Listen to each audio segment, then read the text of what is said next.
let's go back to about your consulting firm. I'm curious about how you started that. Tell us about how did you end up starting your consulting firm and like why consulting firm? Because it's not easy to start a consulting firm and find clients just like initially. So why did you decide to start a consulting firm and how did you end up there? Yep. So as I mentioned, this was a newsletter only earlier. And then basically when I was looking to do something more meaningful with career and do something more than a day job, that is when I started to get serious into what kind of thing I would want to do if I have to just start up and what is the type of thing that I can do. And that was also the duration when I was really getting into learning more and more about what other people are doing and what all different things are happening in the industry. So I was more particularly interested to understand the use cases of the different technologies. And I also came to see that just a few years ago, there was not much data. The data, it only belonged to the companies who were doing software correctly, right? Data is more of a product of the software because once you have software, they can capture the data and they can store the data. And that is how the big data thing got started. But when LLM came across, there was something very significantly different because earlier people were not able to work with unstructured data much.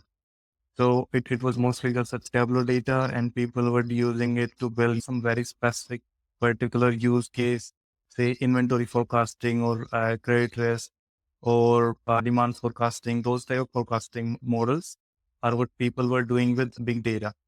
But when the LLMs came across and people had this ability to do more, even with small data. So working with the LLM, we don't need a large amount of data. If we try to do our segmentation problem or we want to generate data depending on some context. So this was a big change. Even with small data, things are possible. Not everyone requires a large amount of data. This is something that was not possible 3-4 years ago. So this was a big shift. And that is when I wanted to get into the use cases. What kind of thing that people would want to do with this?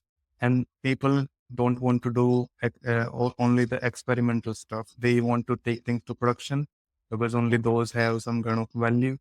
Right. When I was looking at the intersection of all of these things, this picture started to came up that this has to be more with the personalization that any company, they have large amount of customer data now. Almost all of the companies have a CDP, customer data platform. And the best use of a customer data platform is to have a much deeper connection with the customer themselves. Now, a traditional way to do this is a traditional way that you hire a large amount of team and they sit on top of those information systems and based on say what is the activity of customer, they talk to them, they solve their queries, they answer their queries. But it doesn't have to be this way. And a very highlighting example is of Klarna. So Klarna is a company which cut down their workforce within around 5,000 people, which they trimmed down to around 3,800 recently. And they say that they can run their entire business with just 2,000 people.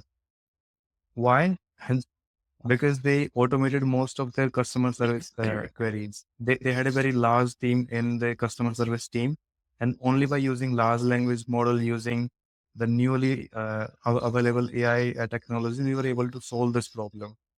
So when I see this kind of thing and my background into consulting, I came to this conclusion that this type of thing a large number of companies would want to do. And not all of those companies would have their in-house capability. And they would also want to build a in-house capability for this type of thing.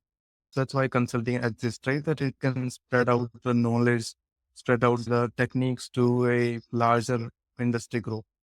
So yeah, that's basically the foundations that got me into defining this niche. I also created a course because I was learning more and more into this area only. And yeah, that's how I got into it. Now, I think your question about how do you get clients and all, that's still a ongoing process. I myself want to use the personalization mechanisms only to do acquire clients and to do that kind of thing, bring more and more quality into the client acquisition process.